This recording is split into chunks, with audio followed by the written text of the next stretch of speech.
Hi everyone, Tassif here, back with another live stream. Let's wait and see who's here. It is April the 4th, beautiful Thursday night, doing a live stream. This is right after 10 p.m., 10:03 p.m. to be exact. And I have some really important things that I want to discuss. Like really important stuff, okay? I think you're gonna like it. It's going to be very interesting, but I want to know who's here. And so, as always, please, as you're joining, write something in the live chat window so I know who's here. And then we're going to jump into the discussion.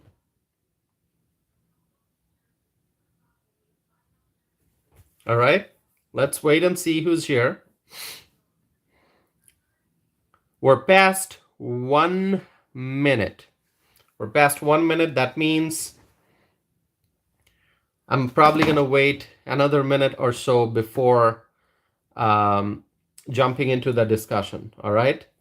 So you can start in the live chat window by telling me how things are going, how you're doing. Yeah. Where you're from, if this is your first time. We get new friends here on the live chat window, people who have not joined previously. We've had a few people who came into the live chat window in the last last several chats, I think. Somebody who tuned in for the first time. We've had a couple people like that. So we're past 2 minute time mark. I'm going to wait for 30 more seconds before jumping into the discussion. I'm going to be talking about Mayor Eric Adams. All right. I talk about Mayor Eric Adams a lot. Sometimes I wonder if Mayor Eric Adams ever watches my live streams or if he ever watches my videos. Then I'm going to talk about something very interesting with Denver. And then I'll talk about the solar eclipse too. Oh, I see more people have joined. Welcome. As you're joining, please write something in the chat window. I'm about to get started here in just a few seconds. So please write something in the chat window, my friends. All right. I'm going to get started because we're at the 3 minute time mark now. All right. So Greg Abbott today on Thursday was supposed to visit an event in New York City. Okay. So I'm guessing this event has already happened because it's Thursday evening. But here's the event. New York Republican Party's annual gala, scheduled for Thursday, that is today, evenings. So I'm guessing it already happened. And Greg Abbott was supposed to be there. Okay. And so as New York City Mayor Eric Adams found out about this, he basically said that he hopes that the Texas governor, when he visits New York City, he'll see how the city has managed the migrant crisis. So New York City Mayor Eric Adams is trying to take credit for the work that he has done. He's trying to say that, under his leadership, the city has done great, and that during his visit, Texas Governor Greg Abbott should see how the city has managed the migrant crisis. Okay, and this is interesting because obviously you can tell that Mayor Eric Adams is not a huge fan of Governor Greg Abbott. I mean, it's obvious. Governor Greg Abbott is a solid conservative Republican governor. New York City Mayor Eric Adams, he's a left-wing politician. He's a liberal. He's a Democrat. And so obviously Eric Adams and Greg Abbott, they are not really like-minded. They don't think alike, especially when it comes to politics. Because obviously Mayor Eric Adams is the mayor of a sanctuary city, while Greg Abbott is the governor of a state full of freedom-loving, patriotic Americans, okay? So when Mayor Eric Adams found out that Texas Governor Greg Abbott was going to visit New York for a Republican event, he basically used the opportunity to say that the governor should see how the city has managed, how New York City has managed the migrant crisis. And here's what's very interesting. Eric Adams offered Texas Governor Greg Abbott a stay in one of the HERRCs. Okay, so HERRC is basically New York City's Humanitarian Emergency Response and Relief Centers, which basically means it's a temporary housing facility for the migrants. Okay, so Mayor Eric Adams offered Governor Greg Abbott a stay at one of the temporary housing facilities for the migrants, so that Greg Abbott can see how nicely the migrants are being treated in New York City. Okay, so this is a strange offer coming from New York City Mayor Eric Adams. But I'm not surprised. I mean, this guy, he's a politician, Eric Adams. He's not a good policy person, because the policies that he supports don't make sense. And so I wouldn't say that he's a great policy person. He's just a politician, and sometimes he's trying to draw attention towards himself and do some publicity stunts. And so this was one of them. I mean, Mayor Eric Adams could just have said, all right, Greg Abbott is coming to New York City. I hope he has a great time in the city, and then I hope he enjoys his stay, and just wish him well. But instead, Mayor Eric Adams used the opportunity to offer Governor Greg Abbott a stay at one of the HERRCs, which is the temporary housing facilities for the migrants. I mean, why would he do that? Why would Mayor Eric Adams make such an offer? Well, he is saying that he made the offer so that the governor can see how the city is treating the migrants with dignity and respect. And it's basically Mayor Eric Adams's way of saying, oh, we're treating the migrants with a lot of dignity and respect, and Governor Abbott, you should have done the same, but you didn't do it. I mean, he's trying to start some kind of a conflict with Governor Greg Abbott. Okay, I mean, come on, Eric Adams. Governor Greg Abbott is visiting New York City. He's visiting. He's a governor. He can go around the country. He can he's also an individual. He can have personal commitments. He can have political events. So if he's visiting your city, just give him a welcome. Just say, hey, Governor, welcome to New York City, and that's it. I mean, why did you have to do this publicity stunt of offering Governor Greg Abbott a stay at one of the housing shelters for the migrants? I mean, what's the point? Okay, I mean, everyone knows that New York is not a great place anymore. Okay, putting it simply, it's not a great place anymore. Once upon a time, it used to be a great city, but now the city, because of far left-wing politicians in positions of power, the city is heading in the wrong direction. Okay, and I have said this a number of times, and tonight I'm going to say it again. The first thing that New York City politicians should do is to declare that New York City will no longer be a sanctuary city for the migrants. But Mayor Eric Adams is not doing that. He is not doing that. I mean, that's what he should do. Instead, he's trying to he's acting strange by offering Greg Abbott a stay at one of the housing facilities for the migrants. I mean, why? Why? Is that because a lot of hotels are no longer available? Because Eric Adams used those hotels to house migrants? I don't know.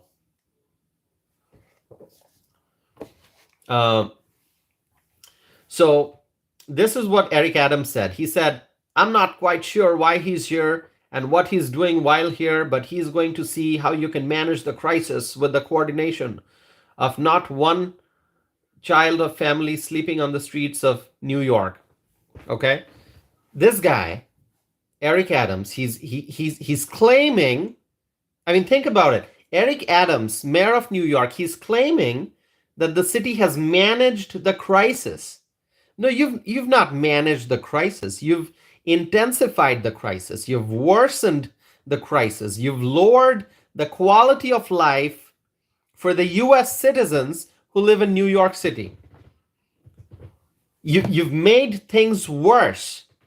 First, by enticing the migrants with free stuff, and then by continuing to take taxpayer dollars and spending those dollars on the migrants for housing, for food, for medical services, and so many other things. So this is not managing a crisis. This is adding fuel to the fire. This is making the crisis worse and mismanaging the taxpayer dollars. That's what the Eric Adams administration did. That's what New York City liberals in elected offices did. They made the situation worse.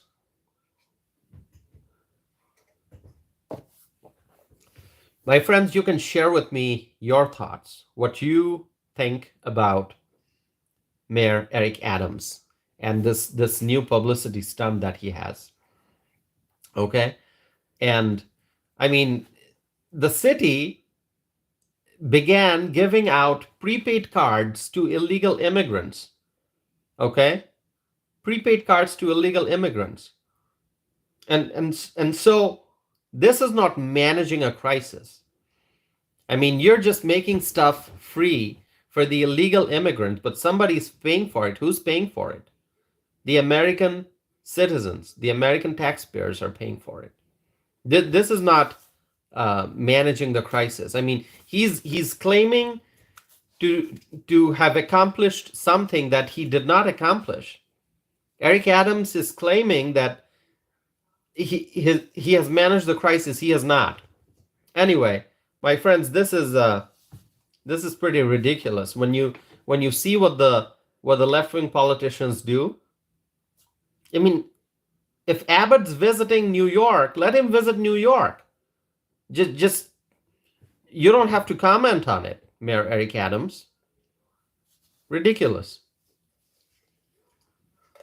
And as I have said, Greg Abbott is the best governor in America right now. Is the best governor in America, and it's not a surprise that he was scheduled to visit New York to attend a New York Republican event there. Obviously, I mean, any Republican organization, state and local organization would want Greg Abbott as a speaker, as a keynote speaker, as a featured speaker, as a special guest, as the chief guest. I mean, who wouldn't want Greg Abbott, to be present at a Republican event? I mean, this individual, this leader, this elected official, this governor, what he has been doing to protect the people of Texas, what he has been doing to secure the Texas border, to make sure that illegal immigrants are not coming into Texas, how he's deploying resources at the southern border to protect people, to protect the Americans living in Texas. It's amazing. It's amazing. Okay? Greg Abbott is a leader. He's a leader now, and he's going to remain a leader in the future because of all that he has done and continues to do to protect the American people. So rather than praising Greg Abbott, rather than giving compliments to Greg Abbott, rather than saying that Greg Abbott is the one of the greatest governors in the country, instead of saying all that, Mayor Eric Adams is offering him, housing, offering him a stay at one of the temporary housing facilities for the migrants. It's just, I don't know what to say. I mean, you can share your thoughts with me. Okay. I mean, if Greg Abbott was coming to Wisconsin, let me just tell you, if Greg Abbott decided that he's going to visit Wisconsin to speak at an event for whatever reason, I mean, the people here would be thrilled. The people in Wisconsin, they're going to be thrilled. They're going to want to meet Greg Abbott. And so anyway, because the true Americans, the freedom-loving Americans, they understand the value of a leader like Greg Abbott, which, New York City liberal politicians don't. Okay, New York City liberal politicians, all they care about is taking money from hardworking Americans and giving more benefits to the illegal immigrants. It's sad. All right, my friends, I'm gonna be I'm paying attention to the live chat window. So those who are here, please write something in the live chat window. Say hello. Tell me where you're from. Give me a thumbs up. Let me know if this is your first time tuning in to my live stream or if you've been here before. And also, just ask me questions. Ask me questions. Share your thoughts with me. Tell me what's going on where you are. Tell me your biggest concern. Tell me what you're worried about. Tell me what you would like to see. Tell me what are your thoughts about the presidential election. Anything. I just want you to chat with me in the live chat window.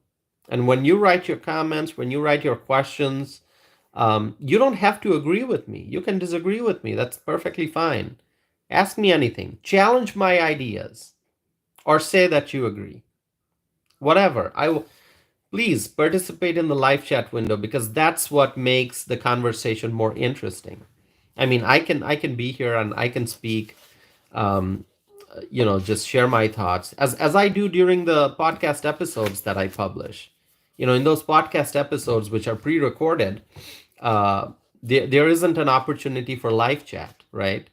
I mean, you can comment on those videos and I can respond to the comments, but this live stream is really the opportunity when we can interact in real time.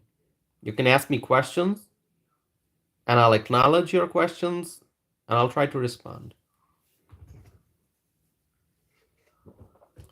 All right, my friends, there's another topic that I want to talk about. Let's see. I'm going to look at the live chat window again. All right. One thing you can tell me is how are you dealing with the allergies? Are the allergies bothering you? I think it's allergy season. It started bothering me a little bit. My eyes may get a little itchy, although it hasn't bothered me as much in the last couple of days just because we have had some rain and some snow. But I think when it gets sunny and warm, the allergies will start affecting me. All right, my friends. I've told you before that the liberals, the Democrats, they somehow come up with like new terms and new like phrases to justify their positions. So previously I pointed out a few terms like apprehension. Apprehension is what any American would say to refer to the apprehensions at the southern border, right? Illegal immigrant comes in, Border Patrol apprehends the illegal immigrants. You would call it an apprehension. But the liberals changed the term and they now call it an encounter. They call it an encounter because apprehension sounds like you're apprehending those who have broken laws, which is the case. That's the fact, because the illegal immigrants, they're coming in, and they're breaking our nation's immigration laws. uh Arletta is here. Arletta Jordan, you're the first to comment tonight. Arletta, thank you for joining. um Arletta writes, so glad to catch a live again. I am in Arlington, Texas. Arletta, thank you for joining. Susan Epp is here. Susan Epp writes, hello. Hello, Susan. So wonderful to see you. See, I like it when I see, interactions in the live chat window, because that's what makes this conversation interesting. I could be here just talking all by myself, but I don't want to do that. I want interaction. I want to get your feedback. So whenever I share my views, I want to hear from you, whether you agree with me or you don't. So I like that. And, Susan, wonderful to see you. Arletta, wonderful to see you. Arletta, I was just talking about Texas Governor Greg Abbott. Okay. And I don't know if you've missed the first like 10-15 minutes of this live stream. I talked about Greg Abbott. And if you missed it, you can watch it again. And I may address it again towards the end. But what I was saying is that when Border Patrol apprehends illegal immigrants, it's called an apprehension. But the Democrats, by using a much lighter term, they want to kind of, tone it down a little bit. So apprehension sounds like, which is the case, apprehending illegal immigrants, apprehending lawbreakers, apprehending, those who have violated laws and rules. But the Democrats now call it encounter. Okay, encounter. Encounter is not as serious of a term. Apprehension is, but they toned it down. They call it an encounter. And then illegal immigrants are illegal immigrants, or undocumented immigrants, or illegal aliens. But now the Democrats call them newcomers. Okay, newcomers. They are not newcomers. They are illegal aliens. So I've given other examples to show how the Democrats use language to kind of, change the tone, and to spin the narrative, and to give a different feeling, make it light. So I'm gonna give you a very interesting example of something else that the Democrats came up with. So I told you previously that the city of Denver can't handle the pressure anymore. There are so many illegal immigrants in the city of Denver that the city is running out of money. The city is looking at a massive projected deficit. And, a few days ago, a city official was seen, he was caught on camera, speaking in Spanish and telling the illegal immigrants that they should go to New York because New York will give you more, meaning New York has more resources for the migrants. And, go to Chicago, go to other places. And if you need, bus fare for your travel, the city will provide that. So basically, the Denver city officials, they are trying to get rid of the migrants because, they're running out of money. They don't have money, okay? And so they've been trying to push these migrants out to other communities. And when this individual was caught on camera, and that made news headlines, and there was a wave of criticisms, and I talked about that on my channel here, then the Democrats, they came up with a new term, okay? Onward travel. I mean, can you imagine that? They came up with this term, onward travel. That's a new term that I heard.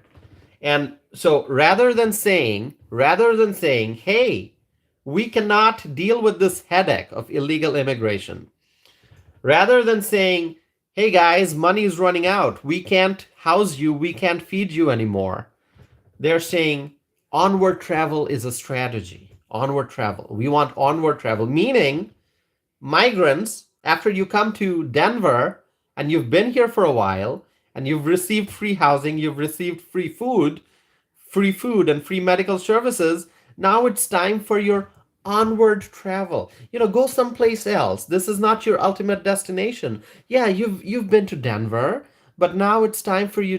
We've given you food and housing, but now, onward travel. Go on. Where were you going? Head over to your destination. I mean, this is ridiculous, okay? I mean, what do the Democrats think we are? Are we idiots? Don't we see what's going on? Okay? I mean, these Denver politicians, they think they are smarter than the American people. They're going to come up with these stupid terms and say onward travel and whatnot, and we don't understand anything. I mean, what these Democrat politicians are basically saying is, hey, migrants, we don't have money anymore. Get out of the city and go someplace else. But they can't say that because it sounds rude, because it sounds like, you're kicking them out. That's why these liberals, they came up with onward travel. We encourage onward travel. Go on, my friends. Basically what they're saying is, hey, migrants, we can't house and we can't feed you forever. Okay? That's what they're really saying. But instead of saying that, the press secretary with the office of Mayor Mike, I think it's Mike Johnston of Denver.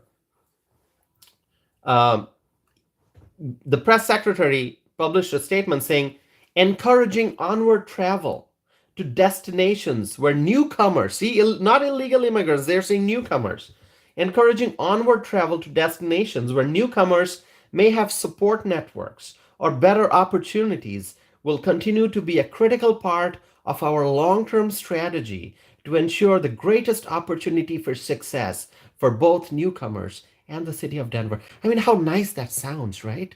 I mean, it's like they are thinking about a long-term strategy for success and greatest opportunity, and go on to your destination where you'll have support networks and blah blah blah blah blah. It just means, let me just summarize this, okay? In summary, what this means is, hey, migrants, we don't have money. We're not going to be able to feed you. We're not going to be able to house you. We're not going to continue to give you free medical care. So why don't you just leave Denver and go someplace else? And if you need a bus pass, we're going to give you that. We're going to give you the bus fare so you can go on to wherever you want to go. Okay. So, you see what's happening here. They're running out of money. That's what's happening. They're running out of money. And don't think that the city is running out of city money. There's no city money. Whatever money Denver has, that's taxpayer money.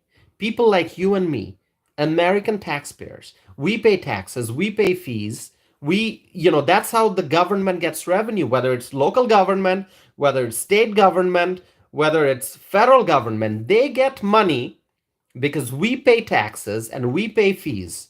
All right? If I want to go to Illinois, if I want to go to Chicago, which is 3 hours drive, I have to stop and pay tolls. Well, now I no longer have to stop because they don't have the toll booths anymore on I-90.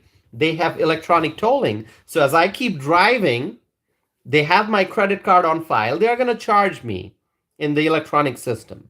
So, I mean, we're paying money at every step. Every step.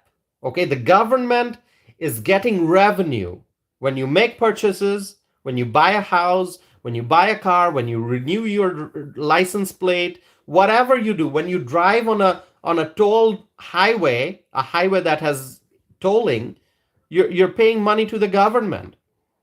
Government's collecting money in every possible way that it can. So the city of Denver is basically not running out of its own money. The city of Denver is running out of taxpayer money. And so finally they realized that, hey, this illegal immigration, it doesn't work. Something that we have been saying for a long time. I have been saying, close the border, secure the border, and stop this influx of illegal immigrants. I've been saying that for a long time. And my friends, you know that because you've been watching my channel. I've been saying that for a long time. And finally, now that the city of Denver is looking at a massive projected deficit because they spent taxpayer money on the migrants, finally they are coming to their senses. And so rather than saying, hey, we don't want illegal immigrants anymore, just leave our city, no room for you guys, they're saying onward travel. We're encouraging onward travel. That's our long term strategy. I mean, that is just ridiculous, okay? All right, let me look at some. Um, let me look at the live chat window here. Arletta writes, I am very disappointed in the leadership of this country. The illegal aliens are very protected here. The border should be protected like there. Arletta, let me tell you, you're talking about disappointment in the leadership of the country. When you look at the Biden administration, there is no leadership. It's lack of leadership. Look at the Biden administration and what those guys are doing. It's lack of leadership. It's absence of leadership. There is no leadership in the Oval Office. Okay? If we had a leader, if we had a bold, honest, true leader, then that leader would work on securing the southern border. But that's not what's happening. The border remains open and more people are coming into the country illegally.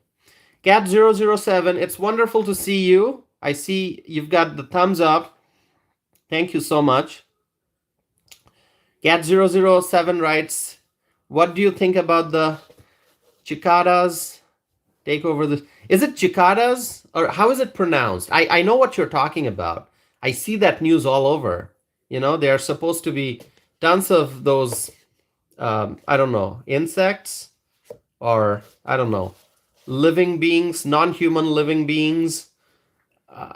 Is it called cicada? Or how is it pronounced? I don't know. But I know what you're talking about. You know, I don't know. I don't know what I can say about it. You know, I mean, they're part of nature. You know, whatever is going to happen is going to happen. Teresa Ross is here. Teresa Ross writes, hello. Hello, Teresa. Glad to see that you're here. Hopefully things are going well in Arizona. I'm hoping that Arizona will soon have a Republican U.S. Senator. Hopefully soon, a Republican U.S. Senator named Carrie Lake. Wouldn't that be awesome? Yeah, so I don't know. I may have to look into it. Now, was it last year or sometime in the last couple years, there was a lot of conversation about hornets. Remember hornets? The big, like hornets. There was a lot of discussion in the news. Yeah, I don't know. See, nature operates in its own way.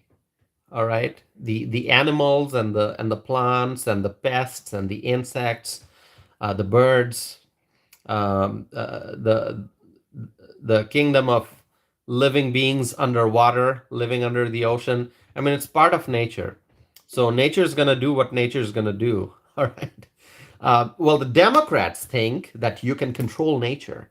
Okay. I think we can't control nature. Nature is going to do what nature is going to do. And I think you cannot destroy nature. I mean, the Democrats are going to tell you, oh, greenhouse gas emissions, you know, nature is being destroyed. Well, no, you can't destroy nature. Nature is going to fight back.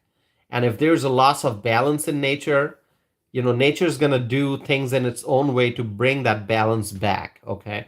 So, but the Democrats think that, oh, human beings are so powerful. We're emitting greenhouse gases. We're driving cars and, tailpipe emissions, blah, blah, blah. And they think that there's some kind of a regulator, some kind of a knob, right? A volume knob or a temperature knob that you can turn, you know, and try to regulate the temperature of the earth and temperature of the atmosphere and all that. That's what the Democrats think. I think nature is going to do what nature is going to do, okay? And if nature doesn't like something that humans are doing, then nature has its own corrective action, okay? And so, yeah, you know, I'm not worried. You know, let nature do what nature is going to do. all those little insect-like things that you're mentioning. I gotta figure out how it's pronounced. Is it cicadas or cicaras? How's it pronounced? Or cicadas? I don't know. Anyway, um, I think different people might be pronouncing things differently. Anyway, yeah. I don't know, but maybe should I do like a live stream talking about that issue? That'd be interesting. I'd have to do some studies. Okay. I don't know much about those things, little things that are gonna supposedly take over the spring. I don't know. Um, let me see. Cat007 writes, they are loud and there's going to be a trillions, a historic event. It's cool but terrifying. Yeah, I think I saw something about trillions, right? Oh my God. Not thousands, not millions, not billions, trillions. I don't know what to say. uh, we can ask the climate change activists what they think. We could ask Al Gore. We could ask Al Gore what he thinks, right? Um, we could ask Biden's climate czar. Let's see. Arletta writes, "Greetings, chat. Why are they?" Yeah, see, Arlette, I see what you're. I don't know. See, so the climate change activists, what they do doesn't make sense. Have you seen all those young activists? They in Europe, they go to those museums and they throw food and soup and other things at the paintings in the museums, and they create havoc, and then they get arrested and escorted out. I don't know if they get charged with criminal trespass or something. I don't know, or destruction of property. But it's like I've been watching these climate change activists, um, for years now. I've been paying attention to the different news updates about some of their crazy activities, because sometimes they're blocking the highway, sometimes they're laying down in the middle of the road and blocking traffic. Sometimes these people are throwing soup at famous paintings, doing all kinds of publicity stunts. I don't know what for. I mean, don't they have better things to do? I mean, don't they have jobs, or a business, or don't they have like school? Don't they study, or do something? I mean, you know, we have limited time on earth. Do something nice. Okay, help out a charitable organization, volunteer. Okay, open a business, employ people, get a job, help an organization succeed, whatever. I mean, there are so many good things to do in life. But they are throwing soup at different paintings, and they are blocking traffic, and they are doing all kinds of publicity stunt and disrupting people's lives. Doesn't make sense. Pamela Hernandez is here. Pamela, so wonderful to see that you're here. Thank you for joining. We're having a great discussion. We've talked about uh, Governor Greg Abbott. We've talked about Mayor Eric Adams. We've talked about um, Denver, and the crisis that Denver is facing now. Denver now wants to get rid of the migrants by trying to push them out towards other communities, and they came up with the strategy of onward travel. It's just ridiculous. Okay, so, overall, I think nature has its own course. Nature is smarter than human beings. We cannot control nature. Nature is more powerful. So when Democrats say that, oh, the world is coming to an end, we have a decade left to save the world, otherwise we're going to be extinct. I don't believe in all that. Okay, because we cannot destroy nature. Okay, if humans try to destroy nature, nature has corrective action that'll bring it back to a proper balance. So anyway, I mean, we all want a clean environment. We all want clean air, clean water. So I agree with that 100%. But there's a way to ensure that. We're not gonna stop our factories. We're not gonna shut down our businesses and our assembly plants and our factories and our mills. We're not gonna do that. We're not gonna stop driving vehicles. We're not gonna stop drilling for oil. We're not gonna stop, catching fish or, eating beef and chicken. We're not gonna do that. We're going to continue with our normal lives. We're going to drive cars. We're going to eat meat. And if you want to eat veggies, great. I like a lot of veggies. That's fine. It's good for your health.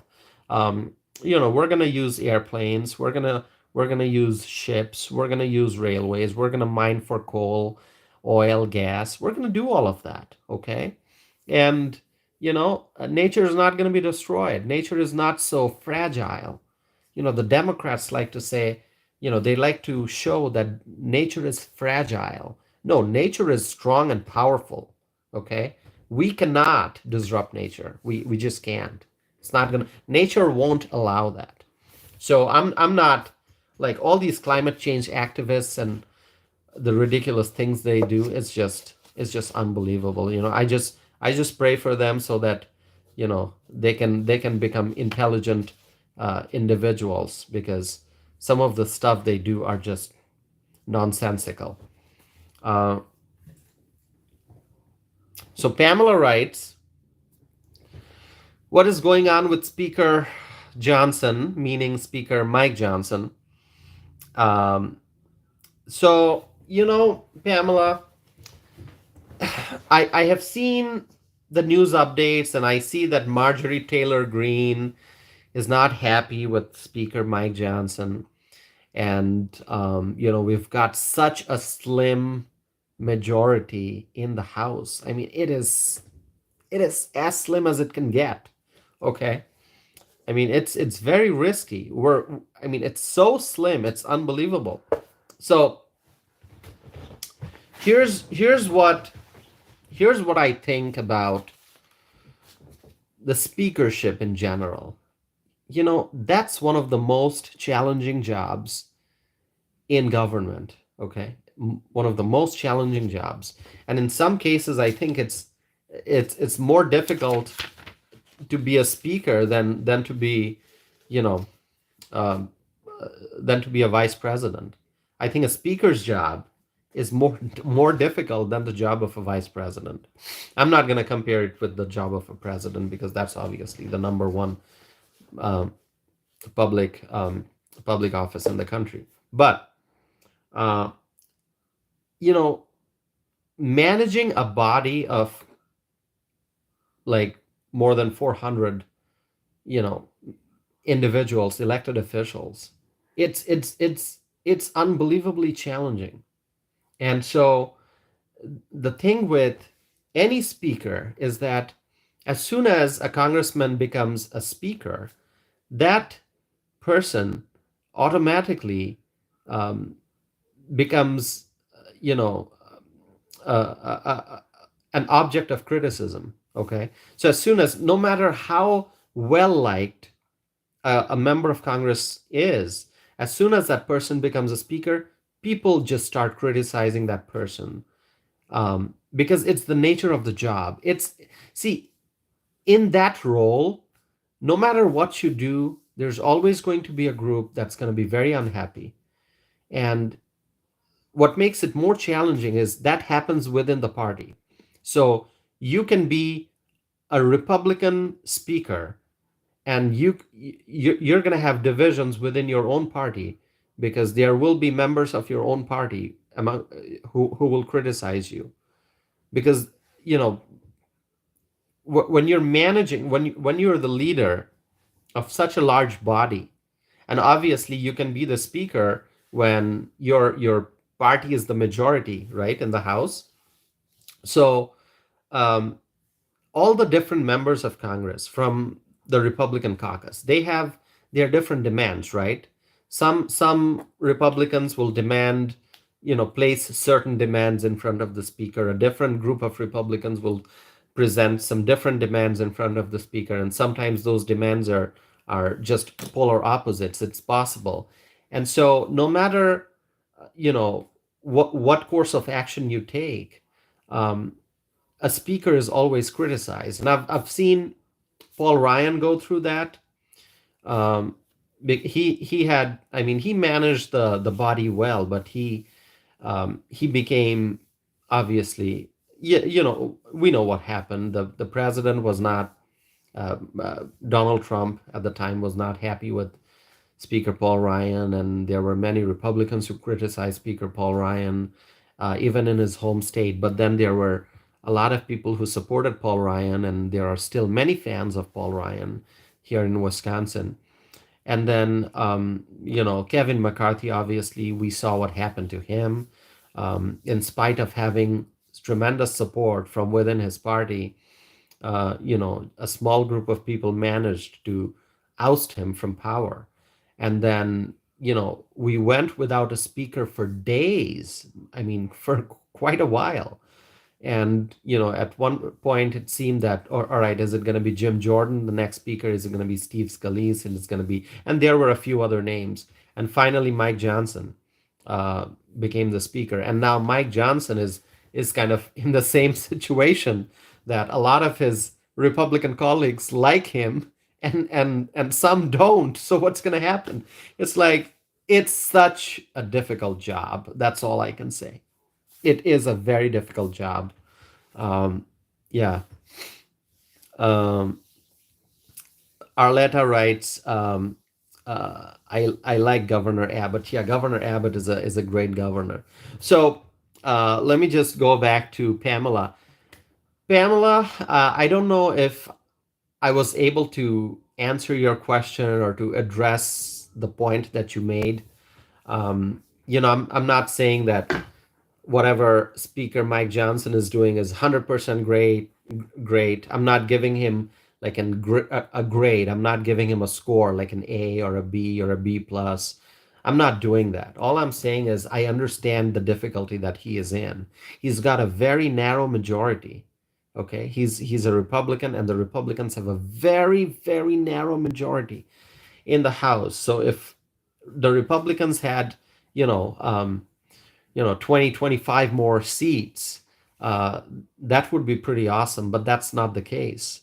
It's such a razor thin majority that it's very difficult for Mike Johnson to do anything. No matter what he does, he's going to be criticized, and he can't lose a couple votes. I mean, the majority is razor thin. So if he does something and he loses a couple Republican votes, then you know it's just, anyway, it's a tough situation, and I don't know what's going to happen going forward.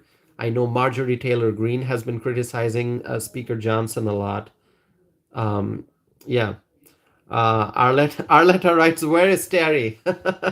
So Arletta is writing about my friend Terry from South Dakota. I haven't seen Terry in the live chat window yet, so she's probably not here. But I'll let Terry know that Arletta asked about you. I think she's going to be happy. Yeah, Terry used to live in Wisconsin for many years, and then she moved to South Dakota. And Terry was in Greene County, and Greene County has a very good Republican organization, the Republican Party of Greene County, and Greene County is just south of Dane County where I live. So anyway, yeah, so Terry is being missed here. All right, and I'm hoping Terry can join the next live stream.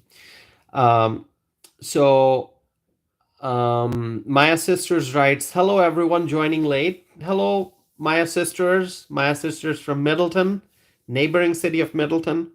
Thank you for joining. It's good to see you. And Pamela writes, "Is there going to be a vote for more money to go to Ukraine?" That's been such a hot topic. And trust me, I talked to so many different people, my friends in the Republican Party, and just, friends in general, and people who I know. People have very different opinions about Ukraine. There are some people who will say, we got to keep supporting Ukraine. We got to keep supporting Ukraine. And then there are those who are going to say, you know what? We've got our own problems. We've got the border crisis. We've got inflation. We've got energy price hike. We can't afford to buy gas, and our healthcare system is struggling. There are so many problems that we have within our own country. Why don't we fix these problems first? Why are we worried about Ukraine? So I hear both arguments, and obviously, the reason I don't talk about Ukraine, I never bring it up. If you've been watching my live streams and my podcasts, you're not going to find a podcast where I talk about Ukraine. I just don't, because you know what? There are so many other things we have right within our borders that we have to worry about. So if you ask me, I worry about our senior citizens. Okay, I worry about the children in our communities who are living in poverty. I worry about those hardworking Americans who are working hard. They're struggling, working a couple different jobs, but they're still struggling to make ends meet. I think about the individuals in our communities who are disabled. I worry about families who are suffering because of food insecurity. I worry about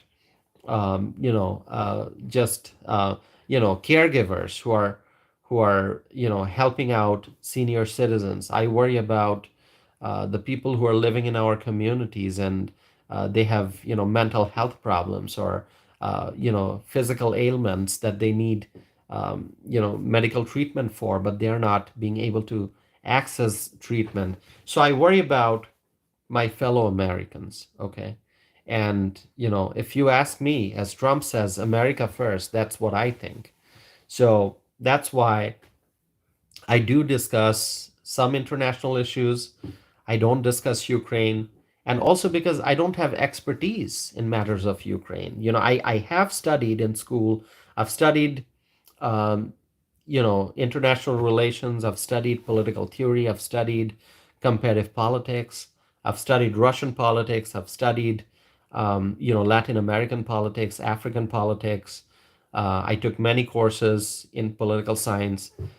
In fact, my bachelor's degree is in political science, and my master's degree is in public affairs. So I've studied all of this, but to really understand what's going on in a certain part of the world, um, you're going to have to spend years. You're going to have to study a lot. You're going to have to do research. And I have not done that kind of research on Ukraine. So I try to stay away from that discussion. But what I'll tell you is, our dollars are limited, our needs are great. And so we have to focus on meeting the needs of the American people. That's my general statement, and that's what I believe. I worry about the Americans, the American citizens who are living in my neighborhood, who are living in my community, who are living in my city, county, state, in my country. Okay, I worry about the Americans. So, veterans, we have to help our veterans. Why aren't we helping our veterans? Prioritize our veterans, prioritize the children, prioritize people with disabilities, prioritize senior citizens, prioritize all those hardworking Americans who are struggling to make ends meet in spite of working very hard, long hours every day. So that's my focus. Mm, Pamela writes, thanks, my friend. I worry about them too. Yeah. So anyway, should we be giving so many dollars to Ukraine? Um, you know, I want to hear your thoughts, but um, you know, my priority is, let's secure our border. Okay, let's secure our border. Let's make our communities safe. So that's really, my focus.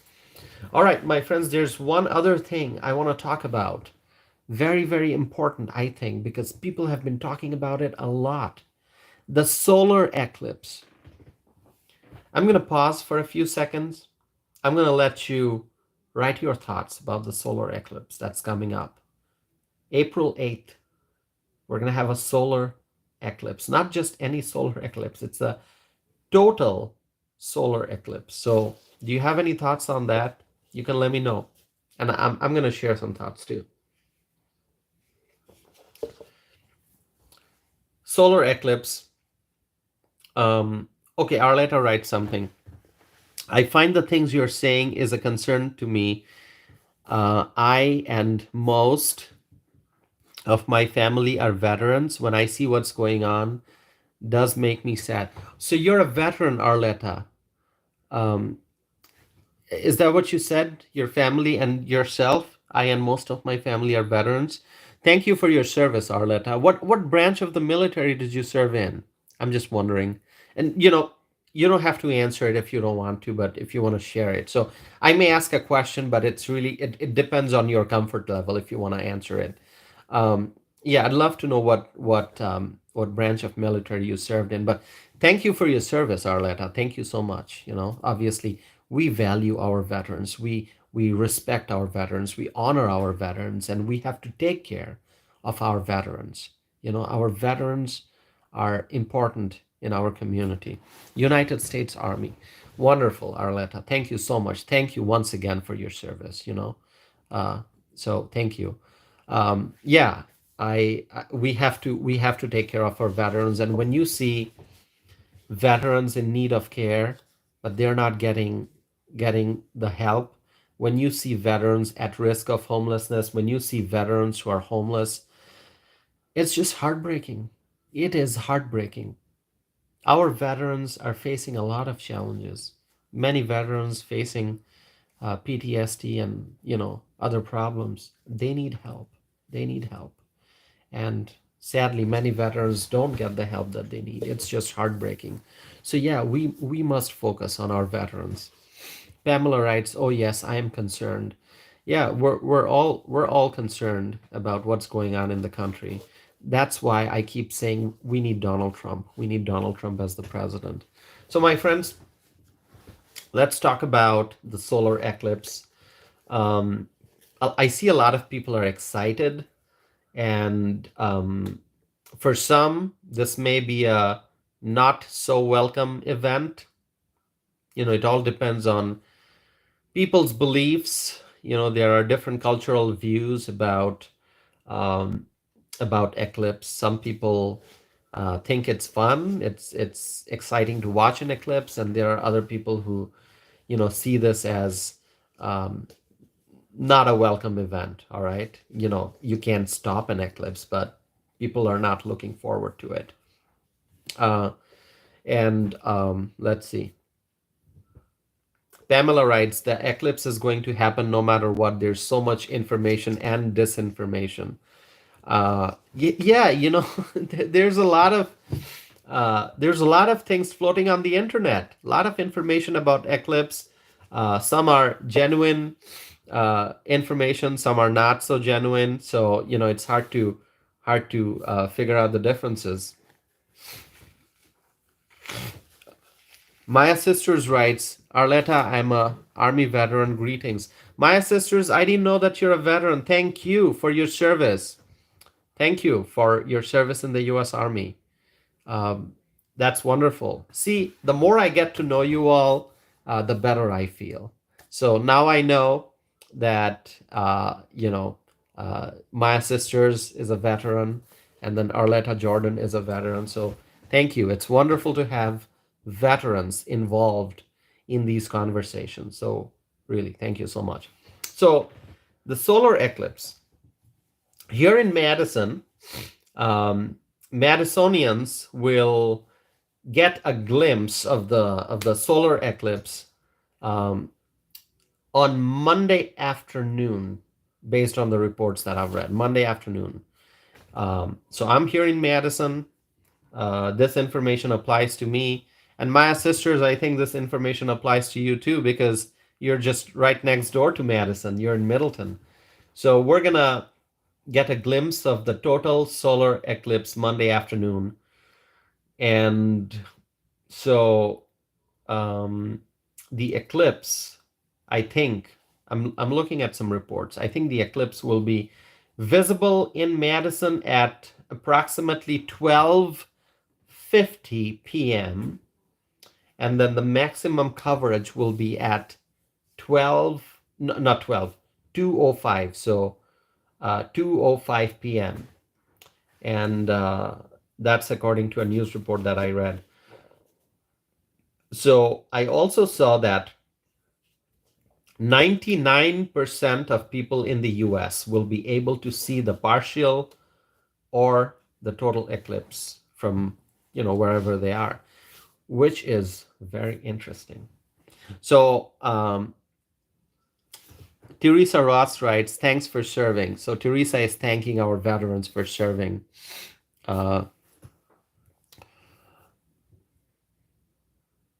Arletta is writing about the Devil's Comet. I didn't hear about that, Arletta. Let me look it up real quick here. The Devil's Comet? Devil's Comet. Oh, yeah, I see that now. Devil Comet 2024. Wow. Wow. So we're going to have a solar eclipse, and then there's also going to be a horned devil comet. Wow. All right. So I'm gonna look more into it. Thank you for sharing that information, Arletta. Pamela writes, Maya Sisters, for your service. So Pamela is thanking Maya Sisters. And Maya Sisters writes, thanks, Teresa and Pamela. Arletta writes, hey, Maya. Well, it's really wonderful. Today I'm feeling great. I'm let me just tell you, I'm feeling really great that we have 2 US Army veterans who joined this live stream and who we got to talk to. So really, thank you so very much for your service and for continuing to be a part of this program, this live stream. And thanks for staying connected to my channel. Really, I appreciate that. Pamela writes, but you need certain glasses to view the eclipse. So I personally am not thinking about looking at the eclipse. Okay. I don't want to do that. I know some people will do that and others will be like, all right, go forward with your day-to-day life. It's just an ordinary day. But I know that various states and communities are basically telling people to prepare for this event, because certain areas will likely have heavy traffic because people are going to be traveling to basically see the eclipse. Okay, so people from one state may go to a different state or travel across the country or whatever to be able to see the eclipse. And there's going to be glasses that are going to be sold, and there are questions about which one's a genuine like glass with the proper grading and the proper like certification that it's an eclipse glass. And how do you differentiate between a genuine eclipse glass versus a fake one? I don't know. I am not planning to look up at the sun and see the eclipse. All right. I'm not planning to travel to, some other state. I'm not planning to do that. I'm not planning to travel someplace to watch the eclipse. Okay. And even if, let's say, I don't think we're going to be able to see like the total, whatever that's called. I think we're going to get, is it going to be partial? We're going to get a glimpse of the eclipse, but I think people in some other states, they'll be able to see like the full thing. I don't know how to describe it. That's because I'm not planning on looking at it. All right. An eclipse doesn't sound like a fun thing. What is an eclipse? It's like the sun gets blocked, right? Let's see. I'm going to find a definition of this here. All right. Let's see. What is a solar eclipse? So, solar eclipse occurs when the sun, moon, and the earth all align, and the moon passes between the earth and the sun. So, we are here on earth, we can see the sun, and when the moon passes in front of the sun, right, and it temporarily blocks the sun's light, which basically creates a shadow on the earth, that's a solar eclipse. Okay, and a total solar eclipse is when the when the moon completely, fully obscures the sun, right? If the moon blocks the sun partially, it's called partial solar eclipse. But if the moon blocks the sun completely, that's called a total solar eclipse. And honestly, that doesn't sound like a very cool thing. I mean, it's cool to watch. It's a celestial event. A lot of people are going to do a lot of business surrounding this event, right? Like selling glasses and whatnot. There are a lot of creative people. They're going to make a lot of money selling, solar eclipse souvenirs, I guess. I'm not too excited about it. Just spiritually thinking, it doesn't sound very great to know that the moon's going to be coming in front of the sun and blocking the rays of the sun and casting a shadow on the earth. I mean, wow. I mean, it's I believe that the sun is the source of energy, the source of light, it's strength, it's vitality, and the sun brings positive thoughts and energy and enthusiasm and strength, gives us the warmth that we need to function. And so the sun being covered by the moon, casting a shadow on earth, it's kind of, could be kind of scary, if you think about it. Anyway, it's just an eclipse. So, all right. Let's see. Pamela writes, I heard that the eclipse will change the movement of the Earth's axis. Really? I don't know. Axles or axis? Let me just see. Solar eclipse, Earth's axis. I don't know, but I'm gonna look into it. Okay, Pamela, since you mentioned that, I'm gonna look into it. I'm not sure. Maya Sisters writes, above is linked to make a viewing box. I don't see the link here though. Anyway, if you want to post a link, you can. Susan writes, I was in 6th grade. We made a box from a shoebox to watch the eclipse. Okay, I've never done that. I just stay away from the eclipse, actually. Yeah. Maya Sisters writes, Susan, my son and I made one using a cereal box. Arletta writes, business is popping here in Texas. I told you, a lot of people are going to make money. And, there's nothing wrong with that. I think, during this time of inflation, when people are struggling to pay their bills, if creative individuals, entrepreneurs can come up with some nice business ideas, make some souvenirs or make some memorable artifacts, ornaments, and sell them to tourists, or whatever. I mean, there are so many business ideas. If people can make some money with their creative ideas, there's nothing wrong with that. I mean, it's all about the market, right? It's all about the market. If you can create some item for tourists who are going to be traveling to watch the eclipse, If they are willing to buy, you're willing to sell, why not, right? I mean, can you make um, like eclipse themed, I don't know, water bottles or eclipse themed hats, sunglasses, whatever. I mean, I'm just throwing out some simple ideas, but I'm sure there are people who are far more creative than that. Um, but yeah, this eclipse, it's going to be interesting.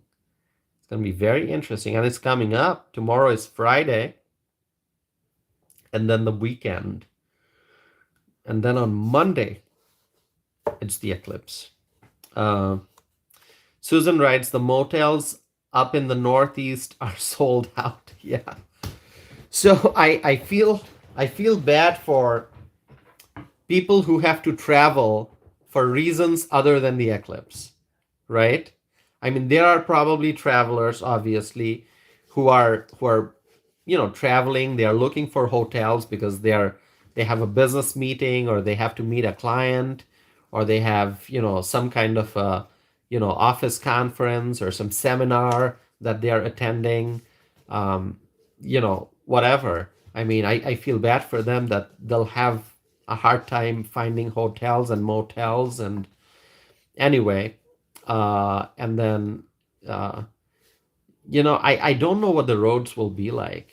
To be honest with you, I am a bit concerned. Um, and I'm not concerned about Dane County, Wisconsin here.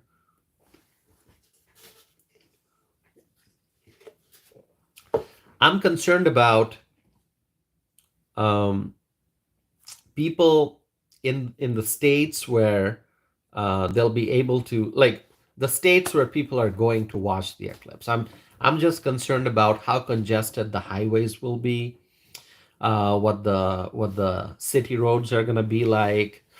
Um, will there be lawlessness? Is there gonna be congestion? Um, Pamela writes, in regards to my upper question, that there will be more earthquakes. Really? More earthquakes? Okay. Well, earthquakes are scary. Extremely scary. Extremely scary. Um, so, Pamela, thank you for sharing that information. I'm going to look more into it because I'm always curious, and I want to learn. I did take an astronomy class in college when I was attending the University of Wisconsin-Madison for my undergrad. I did take an astronomy class, and I learned a lot. Um, and I wanted to learn more, but my major was poli-sci, political science, so I have some idea. I do study. It's interesting. I study a lot of mythology, Roman mythology, Greek mythology. I may have mentioned that before. Um, so Greek and Roman mythology, there are, the names are, a lot of the gods and goddesses are named after the planets, right? I mean, like Jupiter and Saturn and all that. So it's always fun. Uh, all right, let's see. I don't see any more comments. So eclipse, I don't know what to say. I don't know what I'm gonna do that day. I mean, I'll be busy. I'll have work. Am I gonna go outside and look up in the sky? Probably not. Probably not. I'm gonna live my usual life. Do work, travel if I have to. If I have meetings, I'll go to meetings. Um, I'll do my usual life. I'm not gonna like stop and look up in the sky and wait for the moon to cover the sun. I'm not looking to do that.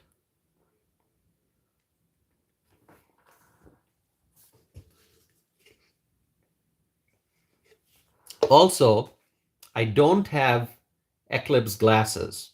Okay, I don't have eclipse glasses. So I have lots of fancy glasses. Maybe what if I wear this?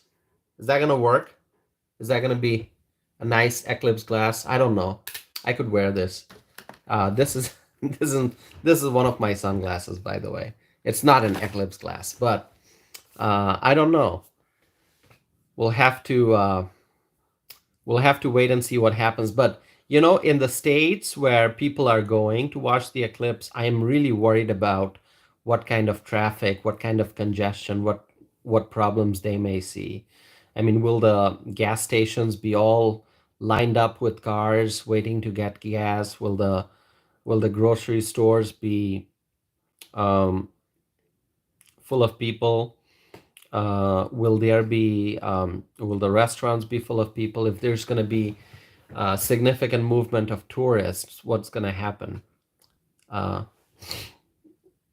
so Pamela writes, I appreciate you looking into that. I want to ease my mind as well as others. That is why I want to ask the expert. Well, I am. So Pamela, I'm not the expert on the geological stuff, but I'm a learner. I'm always willing to learn. So if you ask me a question, I don't know the answer, I'm gonna look into it, and I'm gonna try to learn. And if I can learn something, I'm happy to share that. But some of the geological stuff and the astronomical stuff maybe maybe complicated enough that I'm not able to fully understand it or fully explain it. So if I can't understand it fully or if I can't explain it fully, please excuse me. But I will definitely, because I'm curious now, I'm going to look into what you just said about the earthquakes and the Earth's axis. Susan writes no. So Susan, what are you referring to when you say no? The glasses or what? These are pretty big glasses, by the way. I got them a couple years ago.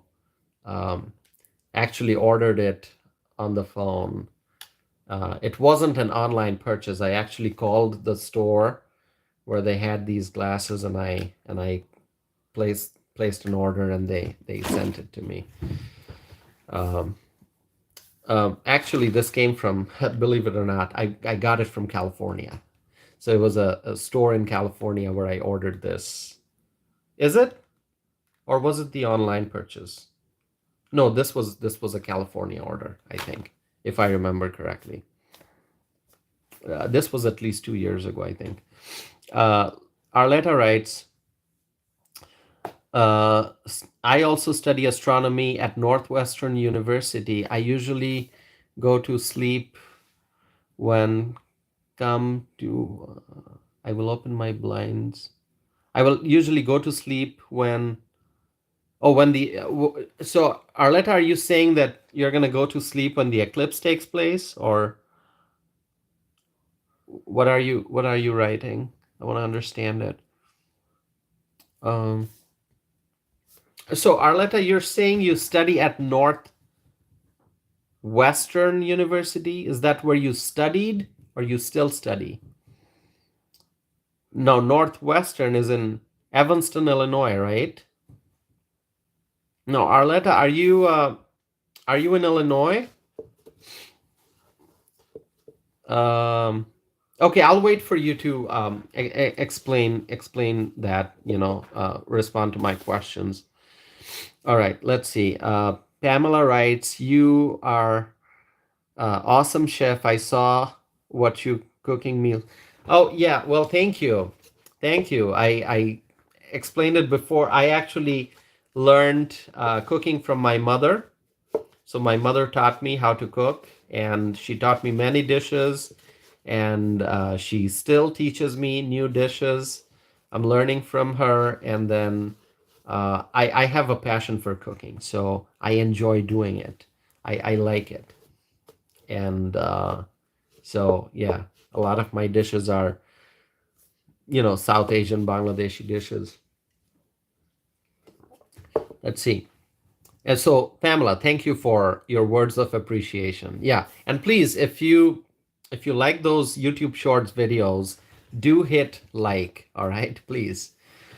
Susan writes, your sunglasses. Yeah, Susan, these are. I'm not gonna look at look at the eclipse wearing these sunglasses. I'm not going to do that. Obviously not. I don't think these are, uh, I don't know if these are eclipse grade sunglasses or not, but these are just comfy sunglasses when I wear them usually. If you go on social media, if you look me up on Facebook, you're gonna see me wearing different sunglasses, and I wear this one quite a bit. All right, let's see. Let's look at the chat window here. So anyway, Arletta, so you said you're studying at Northwestern. Northwestern is in Evanston, Illinois. See, sometimes in some cases I may forget where you're from. Like I try to remember where my friends on this channel are from. I know I've got viewers and friends from Arizona and Texas and California, Hawaii, South Dakota, Illinois, New York. But I try to remember. Sometimes I may forget. If I do, please excuse me. All right. I'm getting to know all of you better every day, I feel.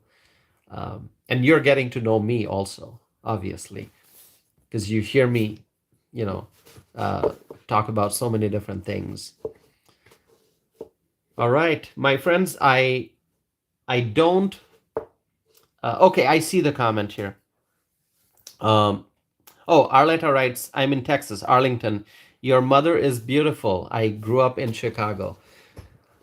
You grew up in Chicago. That's wonderful. So you are from the Midwest, but now you're in Texas. So that's wonderful. Thank you for sharing that, Arletta.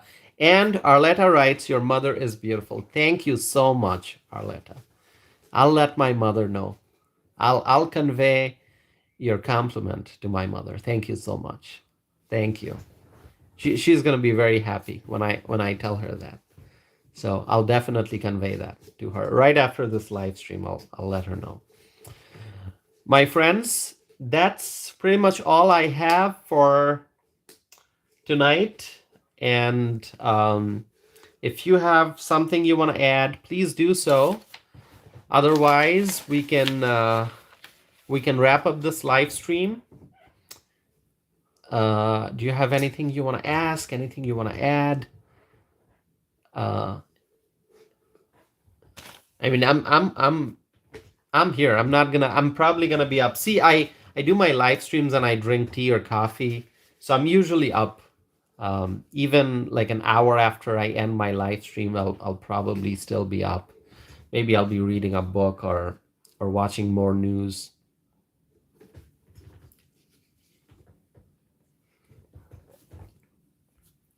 So I want to say one thing before I conclude. I published a video earlier today talking about measles and tuberculosis. There's a measles outbreak in Chicago, and tuberculosis cases have also been detected. And this is happening in the migrant population in Chicago. And so I published a video about that issue. And the city of Chicago is not telling people how many tuberculosis cases they found. They're saying small number. And what does small number mean? Does it mean 2? Does it mean 4? Does it mean 10 or 15? So there's a lack of transparency in Chicago. And so, I talked about that. So if you have missed that video, please, maybe after this live stream, you can just click on it. It's very short. It's under 10 minutes. I think it's more like somewhere between 8 and 9 minutes, I think. So please take a look at that video. Let me know your thoughts. I would appreciate that. So my friends, were getting close to the 1 hour, 25-minute time mark. I'm going to wrap up this live stream. I appreciate you all joining. Thank you so much. Susan writes good night, and Susan also writes, I watched that. Susan, thank you for watching that. I appreciate it. And I think I saw your comment, Susan, on that video. So thank you for commenting. My friends, this is what you can do to help my channel grow, to help me reach more audience.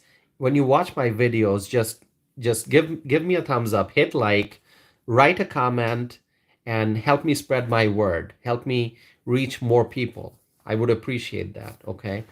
So Arletta writes, thank you all and good night. Well, thank you so much. Thank you so much, everyone, for joining. Arletta, thank you. Susan, thank you. Cat007, thank you so much. Teresa Ross, thank you very much. Pamela, thank you for joining. Maya Sisters, it's wonderful to see that you were able to join Maya Sisters. Thank you so much. And did I miss anyone? I think I mentioned everyone, right? I didn't miss anyone, right? Thank you. Thank you, everyone. And Arletta, once again, thank you for your wonderful compliment for my mother. You wrote, your mother is beautiful. Thank you so much. I'm going to let my mom know that right after this. All right, my friends, have a wonderful night. Stay safe, stay healthy, stay happy. And thank you for staying connected to my channel. I'll be back again with more videos, more live stream. Have a wonderful night, my friends. Good night. Thank you.